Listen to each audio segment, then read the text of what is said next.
now we shall await as we wait for the exit of callers.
Thank you very much, ladies and gentlemen. You may now return to your seats as we move further into the program.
Ngayong araw ng kalayaan, tanga natin ang mahahalagang aral ng kasaysayan.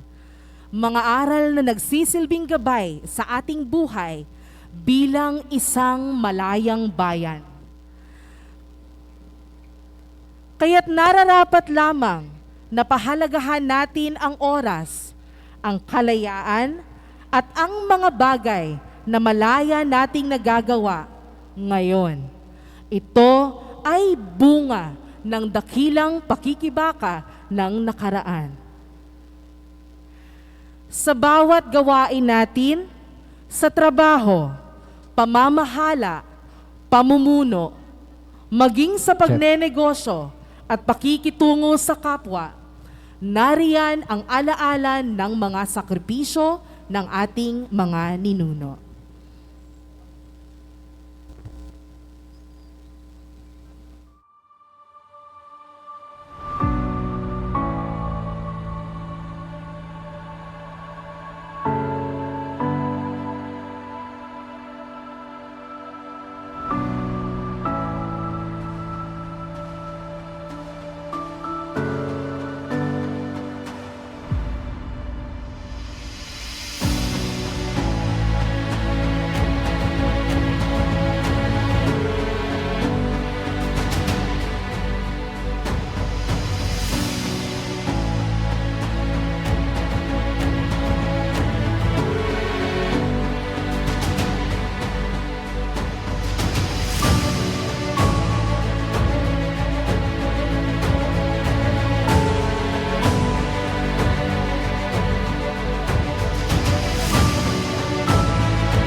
to our Vice Governor, Honorable James Mitang Magbanwa, and the members of the Sangguniang Panlalawigan of the province of Capiz, the academe from both the private and public institutions, civil clubs and religious organizations, the Veterans Federation of the Philippines, Reserved Officers Legion of the Philippines Capiz Chapter, the Knights of the Columbus, the Rojas City Filipino-Chinese Chambers of Commerce, the Capiz Halaran Chamber of Commerce and Industry, the Boy Scouts and the Girl Scouts of the Philippines Capiz Chapter, Makawiwili Masonic Lodge number 55, free and accepted Masons of the Philippines,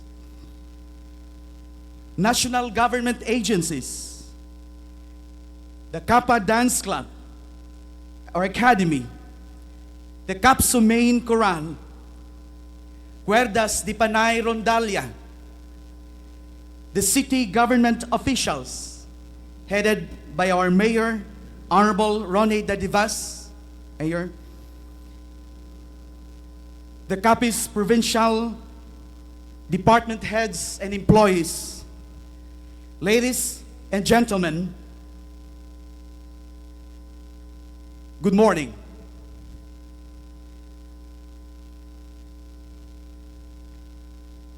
We are thankful today that we can celebrate this 127th anniversary of our independence with the support also of the Capiz Provincial Office, Police Office, and the 12th Infantry Division Philippine Army. On behalf of our governor in the province of Capiz, Honorable Ferdinand H. Castro, I would like to convey these warm greetings and message of inspiration. The theme for this 127th anniversary of Philippine independence is Kalayaan, Kinabukasan, Kasaysayan. Looking back in our history, on June 12, 1898, General Emilio Aguinaldo declared Philippine independence from the Spanish regime. This historic event took place at General Aguinaldo's residence in Kawit, Cavite. The Filipino flag was unfurled. Although the would-be Philippine flag was first used and raised on May 28, 1898, after the victory in the Battle of Alapan, where Filipino revolutionaries led by General Aguinaldo defeated the Spaniards. It was on June 12 of the same year that it was officially displayed and presented to the general public. It signified the independence after 333 years of the Spanish rule. The national anthem was also heard publicly for the first time, though it could not be sung because Julian Felipe's music was without words, but just simply a march. But more than that, it was historically significant because it marked the birth of democracy, freedom, liberty, and right to self-determination of the Filipino people.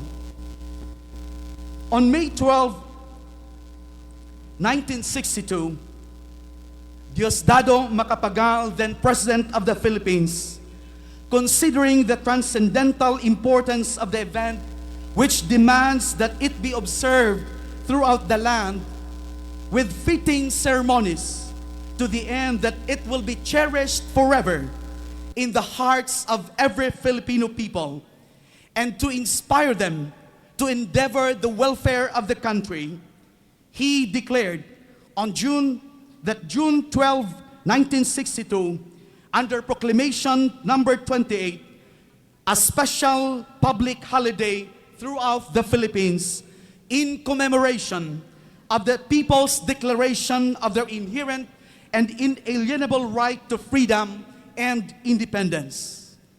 So today, let us be reminded that we are gathered here to commemorate and celebrate this right to freedom and self-determination, as well as the blessings of independence and democracy. Moreover, we are here to remember and honor the sacrifices made by Filipino people in the past, the country's founding fathers, the national heroes, men and women who stood on their ground, sacrificed their lives in order to defend freedom and dignity of Filipinos.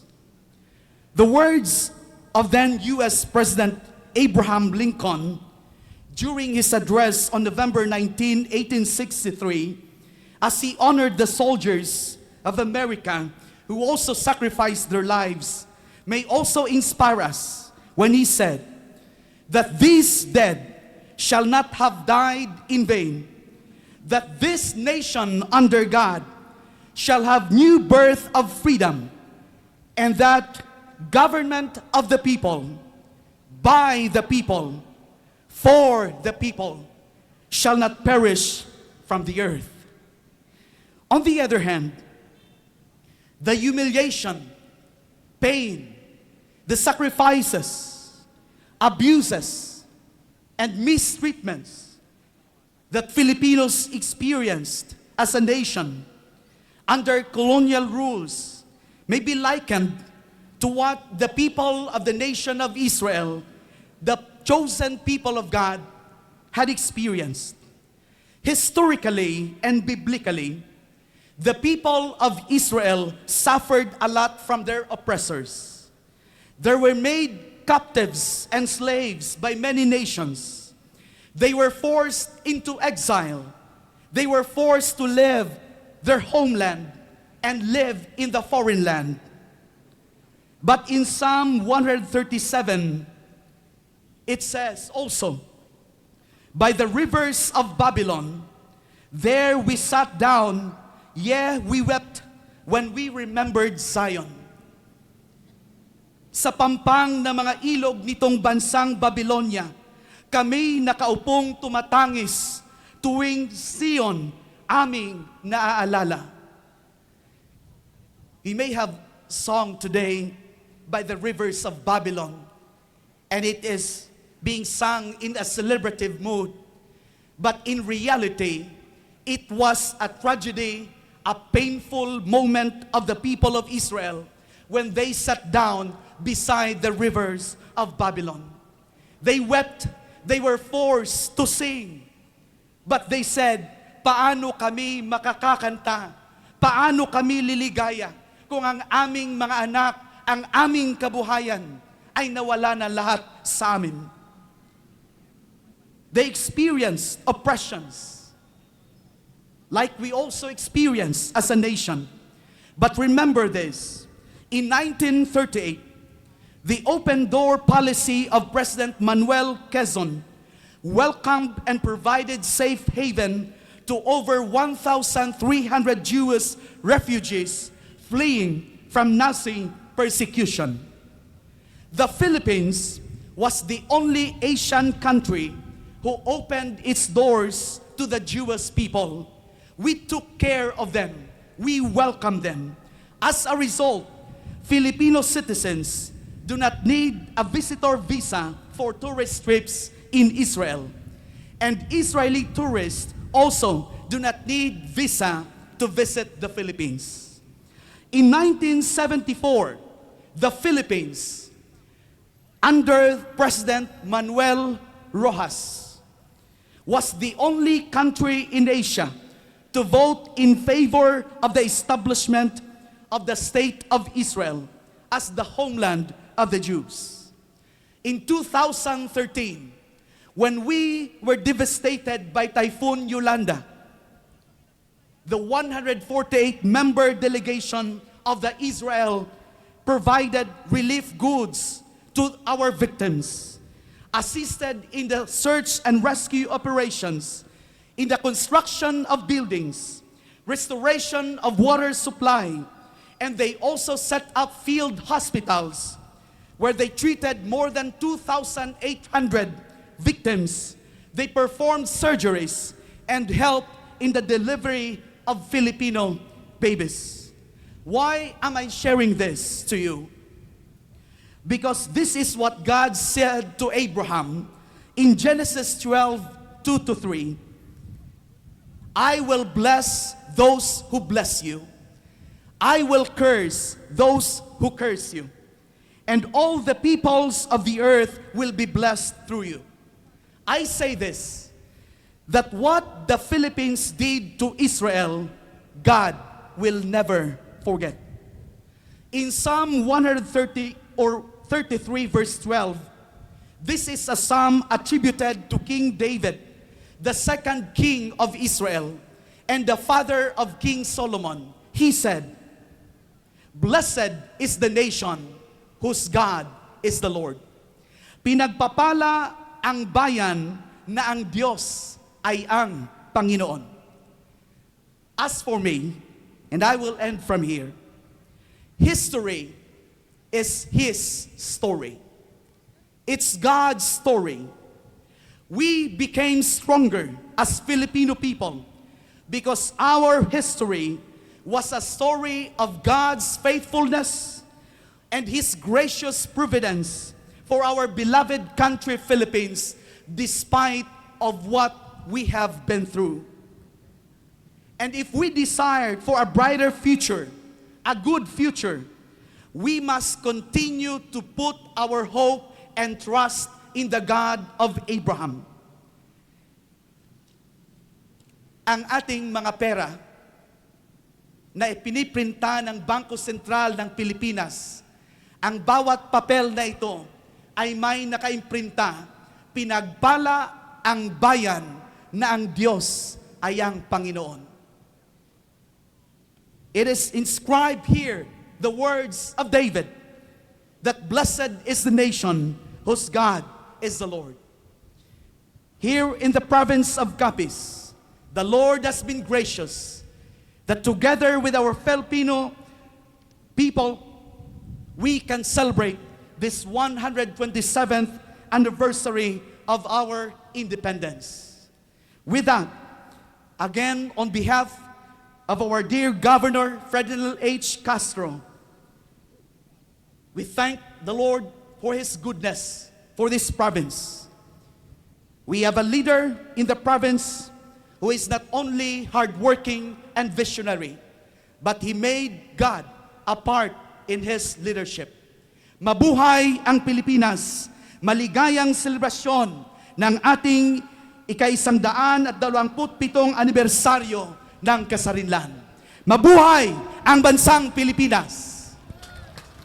Mabuhay!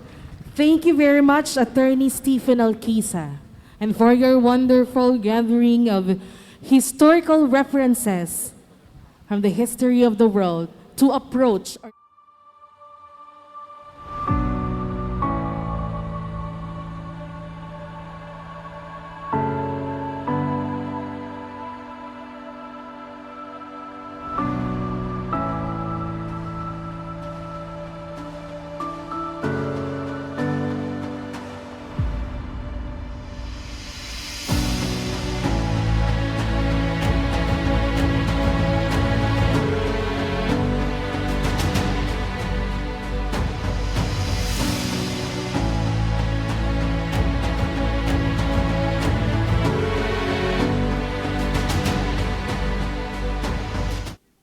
watawat na nalaladlad sa inyong harapan ay ang watawat ng ating bansa, ang Pilipinas. Kumakatawan ito sa nagkakaisang bayan ng bawat himaymay ay may angkop, hugis ng kabuuan. Isang pangheograpikong sukat ng mga lupain na walang kabawasan. Isang demokratiko, republika, malaya at nagsasarili. Ito'y sumasagisag sa pambansang kalayaan na naglalarawan sa lahat ng mga kaakit-akit at tinadakila sa buhay nating mga Pilipino. Hinubog ng matipunong kamay ng panahon, binigyang buhay ng isang pagpalayang mapagmahal sa kalayaang mamamayan at tinakay sa mapagpalang diwa sa luklukan ng mga bansa. Naging pamalagi ang palatandaan ito ng ating pagmamana at mga nabubuhay na sagisag ng ating karapatan nang tayo ay sinilang. Sa kanyang pangalan, itinala ng kasaysayan ang pagkakatuklas at pagkatatatag ng isang bansa. Ang kaluluwa nito'y mabubuhay hanggang sa dulo ng walang hanggan. At ang matatayog nitong adikain ay matatapos lamang kapag ang mga lahi at mga bansa ay magmali ng ganap. Ang araw ay nangangahulugan ng kawalang hanggang buhay ng ating bansa.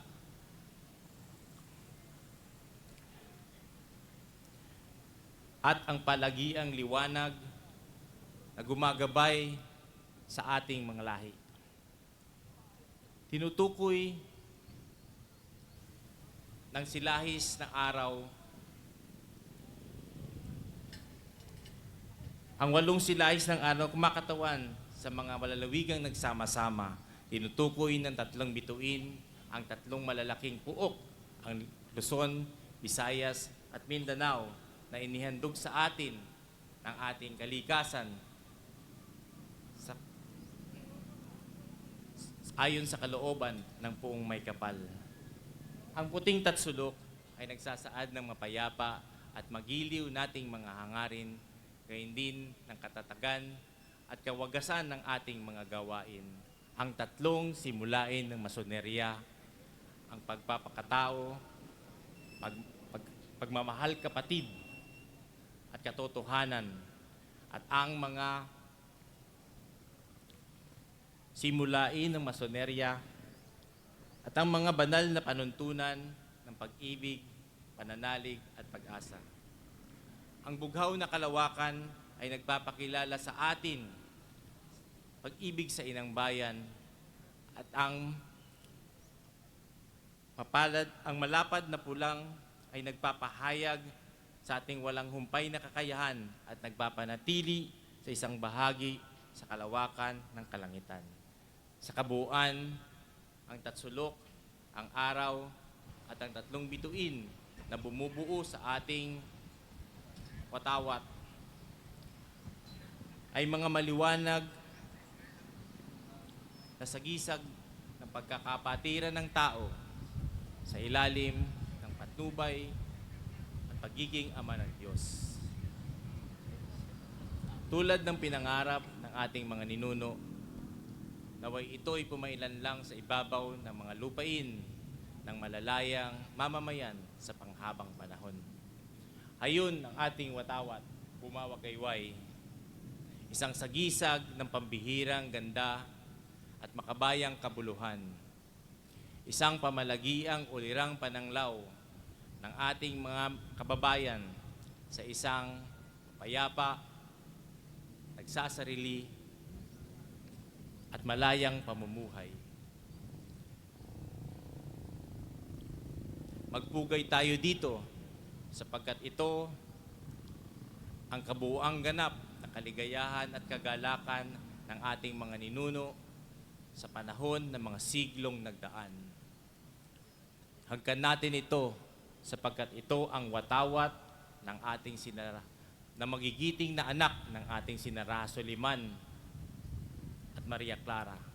Damhin natin ito sa ating mga puso sapagkat ito ang banal na watawat ng ating minumutyang Pilipinas. Ingatan natin ito sa ating mga puso sapagkat ito ang palatandaan ng ating mga kapatid na nagbuwis ng buhay para sa kapakanan ng bayan. Mahalin natin ito sapagkat ito ang walang kasing halagang alaala ng ating bayan na mananatili magpakailanman sa lahat ng mararating natin sa buhay. Igalang natin ito ng lubusan sapagkat ito ang nabubuhay na katauhan ng diwa ng ating sinilangang bayan. Pintuhiin natin ito sapagkat ito ang banal na tibabal na pinantakip sa mga katawan ng aking duguan at luray-luray na katawan ng ating mga bayaning nangamatay.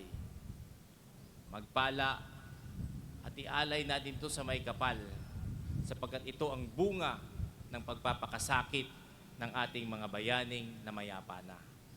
At magtiwala sa makapangyarihang Diyos at sa makataong katarungan upang ito ay mamalaging sa inyo, sa inyong mga anak at sa iaanak pa ng inyong mga anak.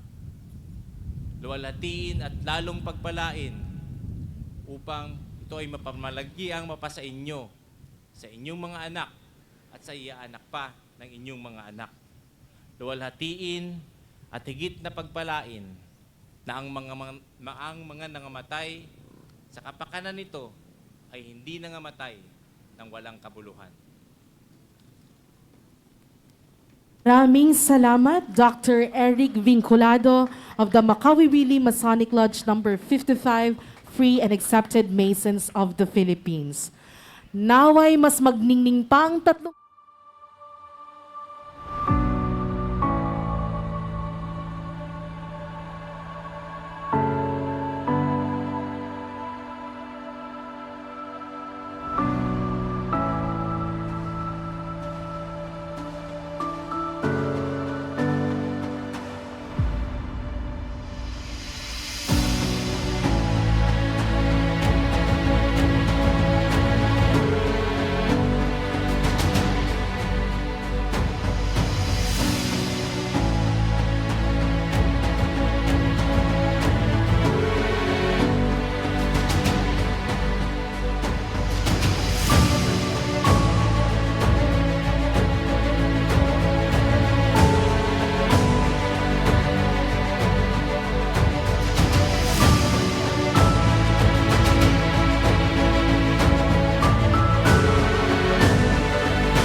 Ako ay Pilipino,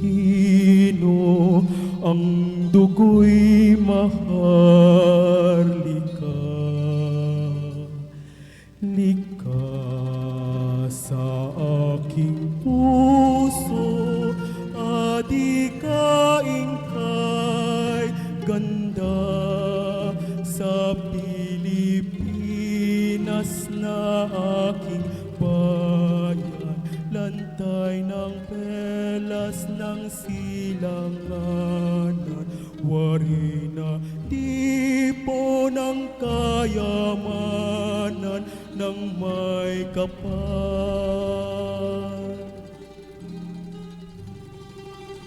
Bigay sa'king talino ang mabuti niyang laan. Sa aking katutubo ay maging mapagmahal. Ako ay Pilipino, ako ay Pilipino, isang bansa, isang diwa, ang minimiti ko. Ako ay Pilipino, ako ay Pilipino, taas noo kahit kanino, ang Pilipino ay ako.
tapang harapin ang buhay. Malas ang aking tulungan ang kapwa, tulad nagawag at matulong ng pagbago.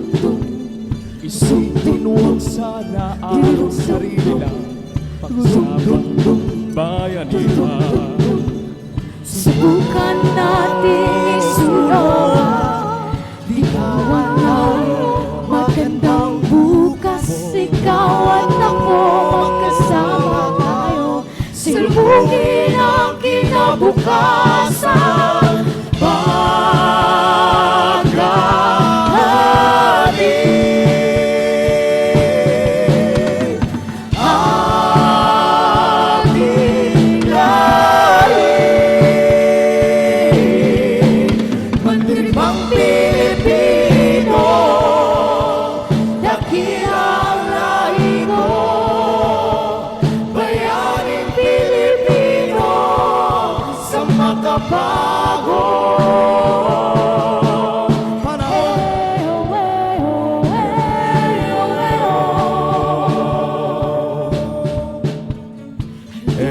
Hawakan ang aking kamay, sabay abutin natin ang tagumpay. Patuloy lang tayo sa pagpapunday, tiwala sa Diyos, magsagad at gabay. Subukan natin isulungan, ligawan ng magandang bukas. Ikaw at ako magkasama tayo, silubungin ang kinabukasan. Pag-aling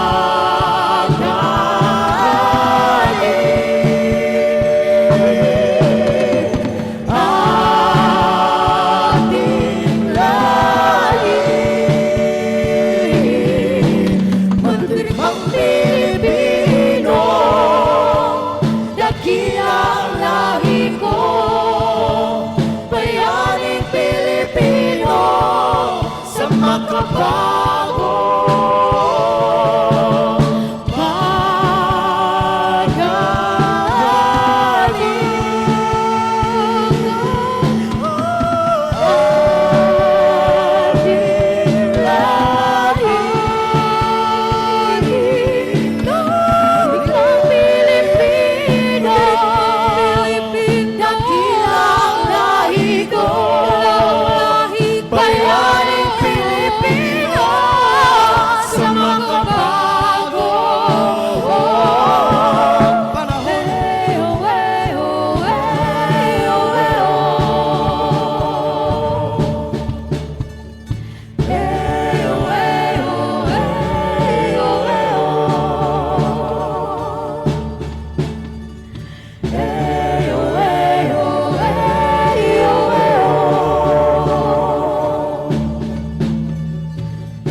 Tunay nga naman, bayaning Pilipino, dakila ang lahi mo. Dakila ang lahi natin. Maraming salamat po sa pagtatanghal ng Capiz State University Main Chorale, the Cuerdas de Panay Rondalia, the Kappa Dance Academy, at mga Capisnon visual artists.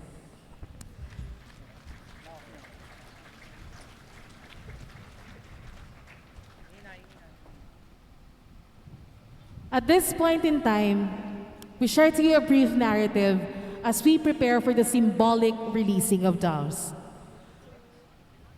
We invite everyone to take their dove, one dove for a person. Sabay-sabay po nating palayain ang mga kalapati bilang simbolo ng ating kalakayaan. Doves, ladies and gentlemen, like all birds, can soar through the sky, unbound by borders or walls. Bitawan man natin, ngunit babalik pa rin sa atin. Going back to the flying, this ability to fly has long symbolized escape from limitation, spiritual liberation, and freedom of movement. Their graceful and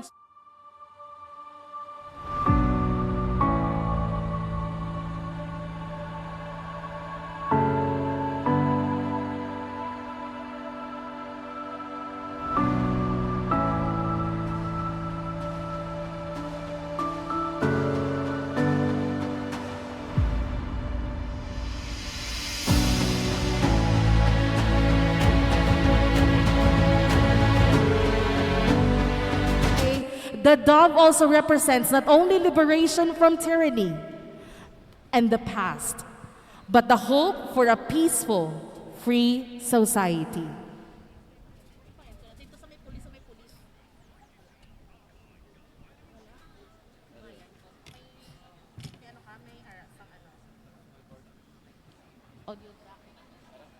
Everyone, please get your doves.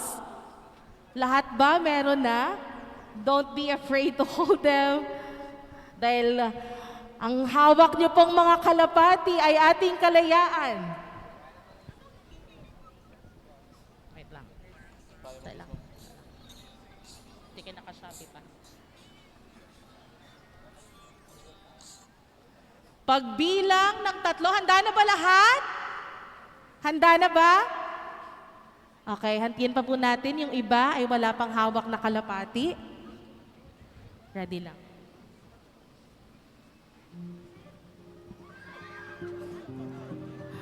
O sabi sa inyo, gustong-gusto waging walaya. Tulad din natin, sino ba namang hindi gusto ng kalayaan? Naitampok po natin ngayon yung pagtatanghal ng ating mga kabataan. Yun po ay bunga ng kalayaang biniyaya sa atin ng ating mga ninuno. Hawakan niyo po maigi. And now, ladies and gentlemen, at this point in time, as a symbolic, in this symbolic releasing of doves, sigaw po nating lahat, mabuhay ang Pilipinas, sabay bitaw sa kalapate. Okay? Ladies and gentlemen, after I count 3, sigaw po tayong lahat ng mabuhay ang Pilipinas, sabay release ng doves. Alright? Okay. 1, 2, 3. Mabuhay ang Pilipinas! Ibon ng may layang lumipad, kulungin mo at umiiyak. Bayan pa kayang sakdal nila, Sabayan po natin ang awitin. nasang makaalpas. Pilipinas kong minumutya, pugad ng luha at dalita. Aking adhika, makita kang sakdal laya.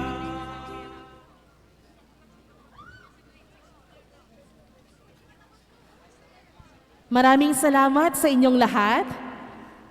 The releasing of doves signals the end of our celebration today. At sa pagtatapos ng ating pagdiriwang ngayong araw ng kalayaan,